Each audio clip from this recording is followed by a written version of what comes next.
മിഅ്റാജിന്റെ രാത്രിയിൽ ബഹുമാനപ്പെട്ട നബി സല്ലല്ലാഹു അലൈഹി വസല്ലം ചില ആളുകളുടെ അരികിലൂടെ കടന്നുപോയി. ലഹും മദ്ഫാറും മിൻ നുഹാസിൻ യഖ്മിശൂന വുജൂഹഹും വസുദൂറഹും.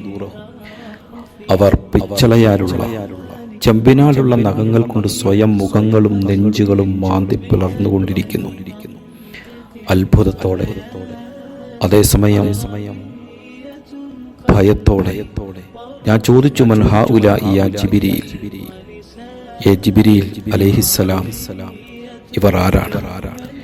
ബഹുമാനപ്പെട്ട ജിബ്രീൽ അലൈഹിസ്സലാം പറഞ്ഞു, ഹൗലാഇ അല്ലദീന യഅകുലൂന ലുഹൂമൻ നാസി വയഖഊന ഫീ അഅറാദിഹിം. ജിബ്രീൽ അലൈഹിസ്സലാം പറഞ്ഞു, ഇവർ മനുഷ്യരുടെ ഇറച്ചി തിന്നുകയും, അതായത് പരദൂഷണം പറയുകയും അവർക്ക് അഭിമാനക്ഷതം ഏൽപ്പിക്കുകയും ചെയ്തിരുന്നവരാണ്.